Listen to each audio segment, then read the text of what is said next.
जय हिंद दोस्तों, रक्षित करना के चैनल में आपका स्वागत है। दोस्तों कैसे हैं आप? उम्मीद करता हूं कि आप अच्छे होंगे। दोस्तों आज के इस वीडियो में मैं आपको 4 महत्वपूर्ण जानकारियां दूंगा। जैसे कि दोस्तों आप पीछे बोर्ड पे देख रहे हैं, कौन सी 4 जानकारियां मैं आपको देने वाला हूं। सबसे पहले मैं आपको उसकी जानकारी दे देता हूं। सबसे पहली जानकारी मैं आपको दूंगा नोशनल इंक्रीमेंट के बारे में। उन पूर्व सैनिकों के लिए खुशखबरी है जो 2006 से पहले आए हैं। अगर उनको नोशनल इंक्रीमेंट नहीं मिला तो दोस्तों फिर वो पूर्व सैनिक कोर्ट केस करके नोशनल इंक्रीमेंट ले सकते हैं। ऐसी दोस्तों एक जजमेंट मैं आपको समझाना चाहूंगा जो दिल्ली एएफटी का है 8 अक्टूबर 2025 का। ये पूर्व सैनिक भी 2006 से पहले रिटायर हुए थे। जी हाँ दोस्तों, इनको भी नोशनल इंक्रीमेंट नहीं मिला था तो दोस्तों इन्होंने फिर कोर्ट केस किया दिल्ली एएफटी में और जजमेंट आया जिसमें लिखा हुआ है कि इन पूर्व सैनिक को नोशनल इंक्रीमेंट दिया जाए। तो दोस्तों उन पूर्व सैनिकों के लिए दरवाजे खुल गए नोशनल इंक्रीमेंट लेने के लिए जो पूर्व सैनिक 2006 से पहले के हैं। क्या है पूरा जजमेंट आगे समझाऊंगा विस्तार से। फिर दोस्तों एक और मैं आपको जानकारी दूंगा, ये जानकारी भी नोशनल इंक्रीमेंट के बारे में। ये जानकारी हमारे डिपार्टमेंट से संबंधित है। जी हाँ दोस्तों, हमने एक लेटर लिखा पे एंड अकाउंट ऑफिस को। जी हाँ दोस्तों, अब क्यों लिखा लेटर? दोस्तों एक पेंशनर है, एक साइंटिस्ट है जो हमारे इंस्टीट्यूट से रिटायर हुए 30 जून 2025 को। और दोस्तों इन पेंशनर्स को हमने नोशनल इंक्रीमेंट नहीं दिया 1 जुलाई 2025 का। वो इस वजह से नहीं दिया क्योंकि दोस्तों जब ये रिटायर हुए तो उससे पहले 6 महीने के अंदर इनको प्रमोशन दिया गया और जब इनका प्रमोशन दिया गया तो उस टाइम जो इनकी पे फिक्स करी गई उसमें इनको नोशनल इंक्रीमेंट पहले ही दे दिया था। तो इस वजह से इनका रिटायरमेंट के टाइम 1 जुलाई का नोशनल इंक्रीमेंट नहीं बना। तो दोस्तों और क्लैरिफिकेशन लेने के लिए हमने पे एंड अकाउंट ऑफिस को चिट्ठी लिखी कि हमें बताइए क्या इससे संबंधित इन पेंशनर्स को नोशनल इंक्रीमेंट देना चाहिए था या फिर नहीं देना चाहिए था। हमने तो नहीं दिया लेकिन हमने और क्लैरिफिकेशन लेने के लिए चिट्ठी लिखी थी पे एंड अकाउंट ऑफिस को हमारी मिनिस्ट्री में। तो दोस्तों जवाब आ चुका है। जी हाँ दोस्तों, अब पे एंड अकाउंट ऑफिस का घुमाया फिराया वाला जवाब है। इनको भी कुछ नहीं पता नोशनल इंक्रीमेंट के बारे में। क्या है पूरा लेटर आगे समझाऊंगा। चाहे दोस्तों डिफेंस का पे एंड अकाउंट ऑफिस हो चाहे सिविल का पे एंड अकाउंट ऑफिस हो, उनको पूरी जानकारी नहीं रहती पेंशन की या फिर कुछ रूल्स की। हो भी सकता है कि थोड़ी बहुत जानकारी हो लेकिन इंटरनली डीप जानकारी नहीं होती। तो दोस्तों इसका मैं आपको एक उदाहरण दिखाऊंगा कि किस तरीके से जवाब दिया है पे एंड अकाउंट ऑफिस ने। फिर दोस्तों एक और मैं आपको जानकारी दूंगा, नया खुदरा महंगाई सूचकांक 12 फरवरी 2026 से लागू करेगी केंद्र सरकार। जी हाँ दोस्तों, अब 12 फरवरी तो डेट चली गई है। केंद्र सरकार ने महंगाई को मापने का तरीका बदल दिया। जी हाँ दोस्तों, जिस ईयर पे महंगाई मापी जाती थी, खुदरा महंगाई मापी जाती थी, जिसके आंकड़े आते थे सीपीआई के, तो दोस्तों वो ईयर अब चेंज हो चुका है। यानी सीधे तौर पे महंगाई को मापने का तरीका चेंज कर दिया है केंद्र सरकार ने। तो दोस्तों इसी पर कुछ जानकारी है जो मैं आपको आगे देना चाहूंगा। अब इसका असर पड़ेगा कैसे ये मैं आपको समझाऊंगा। फिर दोस्तों लास्ट इंफॉर्मेशन मैं आपको दूंगा, 8 सीपीसी के फिटमेंट फैक्टर पर अपनी राय रखिए। जैसा आपको पता है वेतन आयोग के द्वारा 8 सीपीसी की वेबसाइट बनाई गई है। तो दोस्तों एक जानकारी आई है कि आप फिटमेंट फैक्टर पर अपने सुझाव दे सकते हैं कि आपको कितना फिटमेंट फैक्टर चाहिए। जी हाँ दोस्तों, तो दोस्तों इसी पर एक जानकारी आई है कि आप 8 सीपीसी की वेबसाइट पे जाके प्रश्नों के उत्तर दीजिए, जो क्वेश्चंस है उसके आंसर दीजिए और फिर आप अपने सुझाव दीजिए 8 सीपीसी से संबंधित, चाहे फिटमेंट फैक्टर हो चाहे पेंशन हो पे हो। तो दोस्तों इसी पर एक मैसेज जारी करा गया है जो मैं आपको आगे समझाना चाहूंगा। तो दोस्तों बस यही 4 जानकारियां जो मैं आपको देना चाहता हूं, इसलिए वीडियो में आप शुरू से लेकर आखिरी तक बने रहेगा, मतलब वीडियो को पूरा देखिएगा। जानकारियों में आगे बढ़ने से पहले एक छोटी सी अपील मैं आपसे करूंगा और अपील है चैनल सब्सक्राइब की। देखने में आया काफी पेंशनर्स हैं जो वीडियो तो देख रहे हैं लेकिन उन्हीं पेंशनर्स में से कुछ पेंशनर्स ने चैनल को सब्सक्राइब नहीं किया। ऐसे कितने पेंशनर्स हैं? सिर्फ 34%। तो मैं आपसे अपील कर रहा हूं, जितने पेंशनर्स ने अभी तक चैनल को सब्सक्राइब नहीं किया वो पेंशनर्स फटाफट सबसे पहले चैनल को सब्सक्राइब कर लीजिए ताकि आपको बेहतरीन जानकारियां, सटीक जानकारियां और आगे आने वाले वीडियो के नोटिफिकेशन भी आपको तुरंत मिल पाए। इस चैनल के माध्यम से, वीडियो के माध्यम से आपको 100% सही जानकारियां ही दी जाती है। तो वीडियो को भी देखने से पहले आप क्या करेंगे? चैनल को सब्सक्राइब। चैनल का नाम है रक्षित खन्ना। चलते हैं दोस्तों जानकारियों में आगे बढ़ते हैं। सबसे पहली जानकारी मैं आपको दूंगा एएफटी दिल्ली का जजमेंट। दोस्तों एक पूर्व सैनिक हैं जो रिटायर हो गए थे 31 दिसंबर 1994 को। इनका दोस्तों रैंक है सिपाही। इनको नोशनल इंक्रीमेंट नहीं मिला था 1 जनवरी 1995 का। तो दोस्तों कोर्ट ने कहा कि इनको नोशनल इंक्रीमेंट दिया जाए 1/1 1994 से 31/12 1994 का टोटल 11 महीने की सर्विस करी, 12 महीने की सर्विस करी, तो दोस्तों उसके हिसाब से इनको नोशनल इंक्रीमेंट दिया जाए। तो दोस्तों कोर्ट ने यहां पे साफ लिख दिया, accordingly the OAS dispose of with direction to the competent authority to adhere in the order of the honourable Supreme Court. जी हाँ दोस्तों, सुप्रीम कोर्ट का जो पहले आदेश था, भारत सरकार का जो आदेश था, उसके बेस पर यहां पे रेफरेंस दिया AFT दिल्ली ने कि उसके बेस पर इन पूर्व सैनिक को नोशनल इंक्रीमेंट दिया जाए। As detailed herein above, to settle the claim of the applicant in accordance with the said direction within the period of 3 months। जी हाँ दोस्तों, 3 महीने के अंदर, 4 महीने के अंदर इस केस का निपटारा किया जाए और इनको नोशनल इंक्रीमेंट दिया जाए। तो दोस्तों अगर आपको नोशनल इंक्रीमेंट लेना है, अगर रिकॉर्ड ऑफिस PCD आपको नोशनल इंक्रीमेंट नहीं दे रहा, तो दोस्तों फिर आप कोर्ट केस करके नोशनल इंक्रीमेंट ले सकते हैं। जी हाँ दोस्तों, मैं उन पूर्व सैनिक की बात कर रहा हूं जो 2006 से पहले के पूर्व सैनिक है और जिनको नोशनल इंक्रीमेंट नहीं मिला। और दोस्तों इसमें डेट सुनिश्चित करी है या तो 30 जून या फिर 31 दिसंबर। अगर आप 30 जून में रिटायर हुए तो आपको जुलाई का इंक्रीमेंट मिल जाएगा, अगर आप दिसंबर में रिटायर हुए तो आपको फिर जनवरी का इंक्रीमेंट मिल जाएगा। यानी रूल्स रेगुलेशन के तहत अगर आप आते हैं तो दोस्तों फिर आपको नोशनल इंक्रीमेंट मिल जाएगा। अगर रिकॉर्ड PCDA POR आपको नोशनल इंक्रीमेंट नहीं दे रहा तो फिर आप कोर्ट केस कर सकते हैं, जैसे कि इन पूर्व सैनिक ने किया, इनके हक में यह फैसला आया। लेकिन अभी तक दोस्तों इनको नोशनल इंक्रीमेंट नहीं मिल पाया है, कुछ ऑब्जेक्शन लगाए हैं रिकॉर्ड ऑफिस ने, POR ने। जी हाँ दोस्तों, तो दोस्तों फिर भी इन्होंने कॉन्टेम्प्ट ऑफ कोर्ट कर दिया है। जी हाँ दोस्तों, कॉन्टेम्प्ट ऑफ कोर्ट कर दिया है, एक रिव्यू पिटीशन डाल दी है कोर्ट में ताकि जल्द से जल्द इनको नोशनल इंक्रीमेंट मिल जाए। तो दोस्तों आपके लिए दरवाजे खुल चुके हैं नोशनल इंक्रीमेंट लेने के लिए। अगर आप 2006 से पहले आए हैं, 2006 के जो बाद आए हैं उनको तो नोशनल इंक्रीमेंट मिलेगा ही बिना कोर्ट केस किए, लेकिन फायदा उनको मिलेगा 1 मई 2023 से। तो दोस्तों 2006 से जो पहले आए हैं उनको भी नोशनल इंक्रीमेंट मिल जाएगा अगर आप कोर्ट केस करते हैं। अगर रिकॉर्ड आपको नहीं दे रहा, सबसे पहले आप एप्लीकेशन देकर रिकॉर्ड में अर्जी देंगे कि हमें नोशनल इंक्रीमेंट दिया जाए। अगर नहीं मिलता तब आप कोर्ट केस करेंगे। चलते हैं दोस्तों अगली जानकारी की तरफ। फिर दोस्तों ये लेटर भी नोशनल इंक्रीमेंट से संबंधित है। जैसा मैंने आपको बताया, एक साइंटिस्ट है, एक पेंशनर्स हैं जो रिटायर हो गए थे 30 जून 2025 में।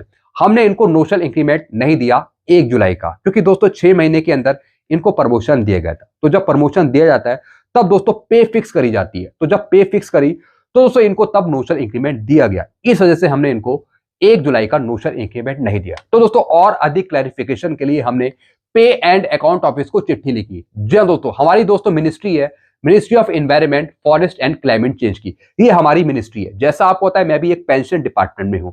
तो दोस्तों हमने इनको नोशनल इंक्रीमेंट नहीं दिया। तो दोस्तों और अधिक क्लैरिफिकेशन के लिए हमने पे एंड अकाउंट ऑफिस को चिट्ठी लिखी, जहां से रिप्लाई आया दोस्तों 3 फरवरी 2026 को। आप देख रहे हैं दोस्तों पेंशन सेल अंडर सेक्रेटरी, ये हमारे अंडर सेक्रेटरी हैं जिनको जवाब आया पे एंड अकाउंट ऑफिस की तरफ से। अब दोस्तों POR ने लिखा क्या है जरा ये मैं आपको समझा देता हूं।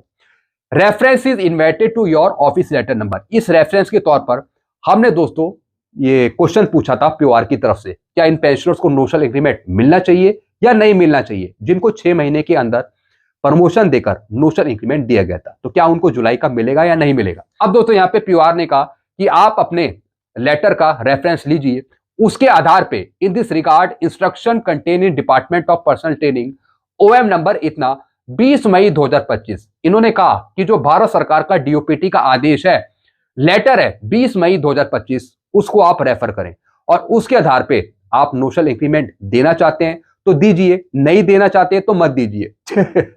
दोस्तों आप रिप्लाई भी देखिए क्या दिया है POR ने। इनको भी पूरी जानकारी नहीं है नोशनल इंक्रीमेंट की। If found eligible as per above mention OM, अगर ये पाए जाते हैं नोशनल इंक्रीमेंट देने के लिए इस लेटर के आधार पे, भारत सरकार के लेटर के आधार पे, तो इनको नोशनल इंक्रीमेंट दे दीजिए।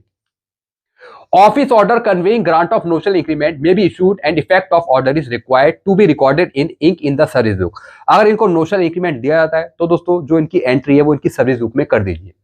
तो दोस्तों आपने यहां पे देखा कि पूरी जानकारी पे एंड अकाउंट ऑफिस को भी नहीं है। हम पूछ रहे हैं कि हमने बेस पर इनको पेंशनर्स को नोशनल इंक्रीमेंट नहीं दिया, क्या फर्दर कोई और क्लैरिफिकेशन है पे एंड अकाउंट ऑफिस के पास, क्या इनको नोशनल इंक्रीमेंट मिलना चाहिए नहीं मिलना चाहिए। तो दोस्तों यहाँ पे POR ने कहा कि आप रेफर करें भारत सरकार का आदेश, 20 मई 2025 का, बल्कि उस लेटर में कोई क्लैरिफिकेशन नहीं है कि अगर 6 महीने के अंदर किसी को प्रमोशन देके नोशनल इंक्रीमेंट दिया जाता है तो फर्दर आगे के लिए नोशनल इंक्रीमेंट मिलेगा या नहीं मिलेगा। उस लेटर में भी क्लैरिफाई नहीं है। इस वजह से दोस्तों हमने पे एंड अकाउंट ऑफिस से पूछा, लेकिन इनको भी जानकारी नहीं है। तो दोस्तों अब करें तो क्या करें। खैर दोस्तों, नोशनल इंक्रीमेंट इस बेस पर नहीं बनता अगर 6 महीने के अंदर ही किसी को प्रमोशन देकर नोशनल इंक्रीमेंट उसका फिक्स कर दिया गया तो फिर फर्दर आगे का नोशनल इंक्रीमेंट नहीं बनेगा। बाकी दोस्तों ये कॉरस्पॉन्डेंस आगे चलता ही रहेगा, लेकिन इस लेटर के आधार पे हमने पता लगा लिया कि पे एंड अकाउंट ऑफिस को कोई जानकारी नहीं है नोशनल इंक्रीमेंट की। ये भी भारत सरकार के आदेश को ही रेफर बना के हमें कह रहे हैं कि आप वो आदेश देख लीजिए, जैसा उसमें लिखा है कर दीजिए, अगर देना है दीजिए, नहीं देना मत दीजिए। इससे भी दोस्तों इनका कोई क्लैरिफिकेशन नहीं है। ऐसा आपके साथ भी हो सकता है। डिफेंस में तो ये प्रॉब्लम बहुत ज्यादा है।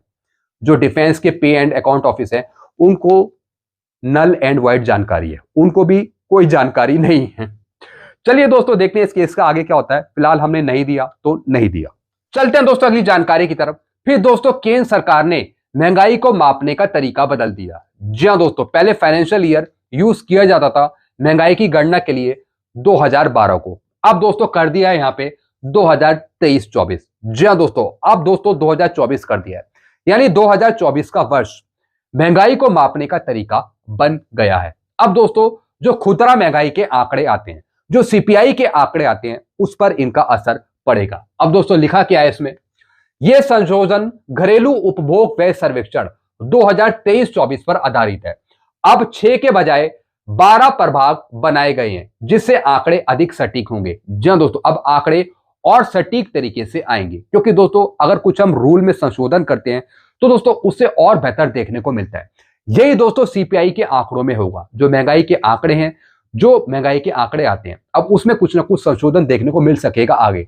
ग्रामीण, शहरी और संयुक्त क्षेत्रों के लिए नए सूचकांक जारी किए गए हैं। जी हां दोस्तों, अब दोस्तों जो रूरल लोग हैं या फिर अर्बान के जो आंकड़े आते थे, जैसे ग्रामीण क्षेत्रों के, शहरी क्षेत्रों के, संयुक्त क्षेत्र के, तो दोस्तों अब उन आंकड़ों में भी कुछ सुधार देखने को मिलेगा। नई जोड़ी गई वस्तुएं। जी हां दोस्तों, अब जो आइटम्स हैं, जो वस्तुएं जिसके आधार पर आंकड़े निश्चित करे जाते थे, तो दोस्तों कुछ वस्तुओं को यहां पे जोड़ा है और कुछ वस्तुओं को यहां पे हटाया है, आइटम्स को। जैसे कि ऑनलाइन स्ट्रीमिंग सेवाओं को जोड़ दिया है, ग्रामीण आवास को जोड़ दिया है, मूल्य वर्धित डेयरी उत्पाद को जोड़ दिया है, पेन ड्राइव को जोड़ दिया है, बेबी सीटर और व्यायाम उपकरण को जोड़ दिया है। तो दोस्तों अब इन चीजों से महंगाई नापी जाएगी।